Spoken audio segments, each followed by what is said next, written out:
Bonjour les amis, j'espère que vous allez bien. Aujourd'hui, c'est avec un grand plaisir que j'enregistre cette vidéo pour vous informer qu'enfin, la lettre d'attestation provinciale est disponible. Oui, vous pouvez obtenir votre lettre d'attestation provinciale et pouvoir avancer dans votre procédure d'immigration vers le Canada en tant qu'étudiant international. Vous vous posez sûrement la question pour ceux qui commencent leur procédure d'immigration, mais c'est quoi la lettre d'attestation provinciale?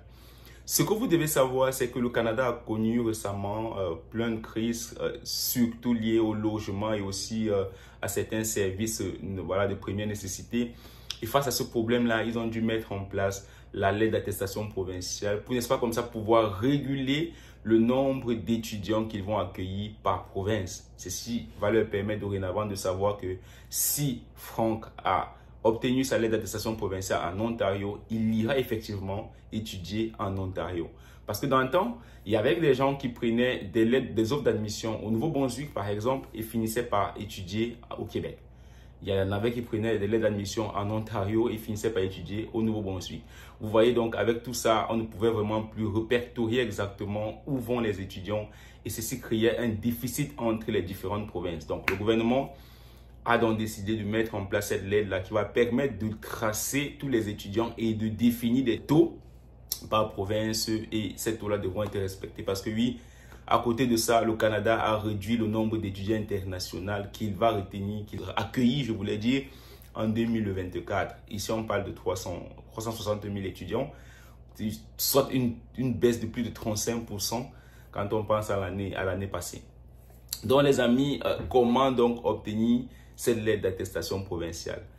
Le gouvernement a mis en place cette procédure-là qui a été très simplifiée. Vous n'avez pratiquement rien à faire si ce n'est de contacter votre établissement parce que oui, c'est l'établissement qui va aller auprès du gouvernement demander donc cette lettre d'attestation provinciale. Ce n'est pas à vous de le faire en fait.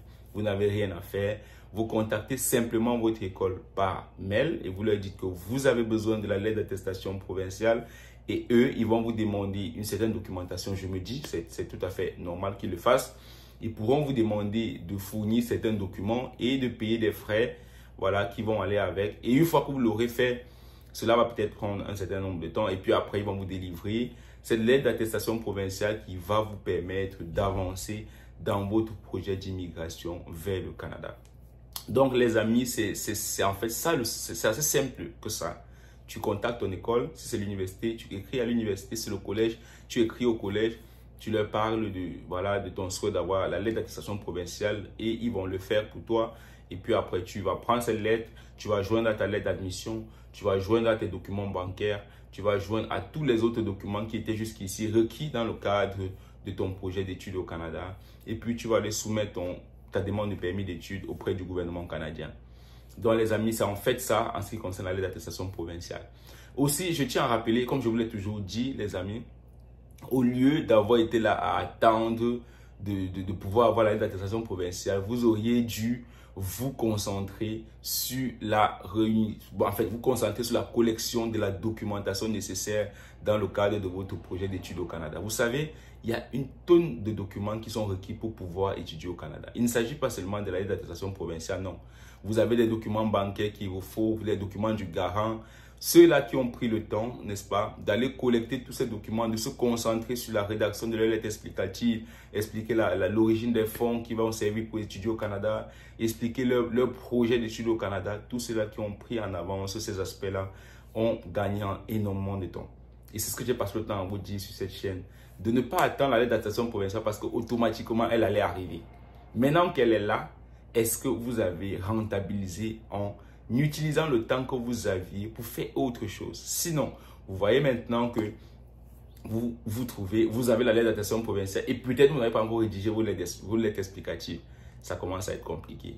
Donc, c'est dans ce genre de situation que vous ne devez absolument pas vous retrouver quand vous voulez venir étudier au Canada parce que oui, le Canada, ce n'est pas que la lettre d'attestation provinciale. Il y a des documents plus sensible que la lettre d'attestation provinciale. Vous avez vu, je viens de vous expliquer en quelques lignes c'est quoi le processus pour obtenir la lettre d'attestation provinciale. Et c'est assez simple que ça. C'est tout à fait simple. Vous n'avez même rien à faire.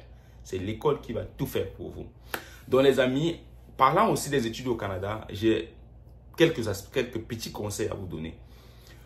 Étudier au Canada, ce n'est pas seulement obtenir le visa. Il faut qu'on vous le dise. Étudier au Canada, comporte plusieurs aspects. Entre autres, l'intégration, votre arrivée au Canada. Qu'est-ce que vous connaissez sur le Canada? J'ai beaucoup d'abonnés là qui ne sont focalisés que sur le visa. Je veux le visa pour le Canada, je veux le visa pour le Canada. Mais dites-vous bien que les amis, obtenir le visa au Canada ne vous garantit pas une belle intégration au Canada. Ce que vous devez faire, puisque vous êtes encore à l'international, vous êtes encore dans votre pays, apprenez du Canada. Allez, étudiez la province dans laquelle vous avez obtenu votre lettre d'attestation provinciale. Comment est la province? C'est quoi le coût de vie? Quels sont les meilleurs quartiers? C'est quoi les quartiers les plus sécuritaires? C'est quoi le coût du logement? Combien coûtent les loyers dans cette région-là? Vous comparez et avec les informations que vous pouvez tout trouver sur Google. Vous pouvez tout trouver sur Google. Vous comparez les prix et avant même d'arriver, vous savez déjà c'est quoi le meilleur endroit pour vous en vous basant sur vos moyens financiers. Ne venez pas juste vous comprenez que telle personne est installée, je vais dire n'importe quoi, au Québec ou à Montréal ou à Ottawa et vous allez simplement vous installer là-bas parce que voilà, vous avez eu... Non, ne faites pas ça parce que dites-vous bien, en fonction de la ville dans laquelle vous êtes au Canada, les loyers peuvent être extrêmement chers. Je vous assure, extrêmement chers.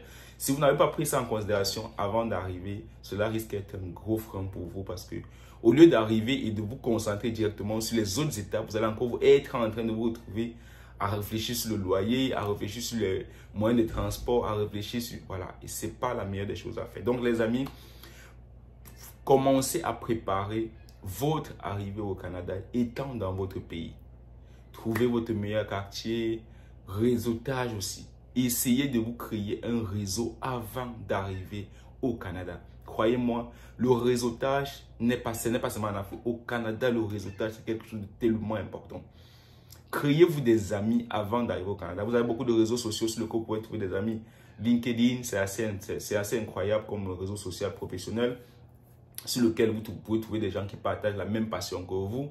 Et c'est toujours un plaisir en fait. C'est toujours un plaisir de recevoir quelqu'un qui me dit « Hey Franck, voilà, je t'envoie une invitation sur LinkedIn. » C'est toujours un plaisir parce qu'on construit notre réseautage comme ça. Une fois arrivé au Canada, si Franck a une opportunité, voilà, si tu as dit à Franck que j'arrive dans 2 semaines à Toronto et qu'en tout temps tu arrives que Franck a une opportunité d'emploi, c'est directement à toi qui va la proposer. C'est directement à toi qui va la proposer. C'est ça qu'on appelle le réseautage. Donc tu ne seras plus là à postuler en ligne, non. Ton réseau va te permettre d'obtenir rapidement des emplois, de trouver rapidement des chambres à louer à des prix très très incroyables parce qu'en ligne tout est cher. Par contre, quand vous avez un petit réseau que vous avez créé, vous pouvez vous partager des services et cela vous facilite carrément la vie au Canada. Donc les amis, en gros, voilà ce que je vais partager avec vous aujourd'hui. Si vous avez des questions assez spécifiques, n'hésitez pas à me les poser dans les commentaires. Moi, je suis toujours content de recevoir des questions. J'en reçois tellement et je fais toujours l'effort de répondre à toutes les questions. Toutes les questions, moi, je réponds. Donc, peu importe la question que vous pouvez avoir à me poser en ce qui concerne le Canada, en ce qui concerne la vie au Canada, je serai toujours content de vous répondre et cela de la plus belle des manières en me basant bien sûr sur mon expérience et sur les informations que j'irai chercher en ligne sur le site du gouvernement comme je le fais tout le temps. Donc les amis, en espérant que cette vidéo aura un tant soit peu aidé à éclairer votre lanterne, je m'en vais vous souhaiter une excellente journée. Prenez grand soin de vous et surtout bon courage dans vos procédures d'immigration.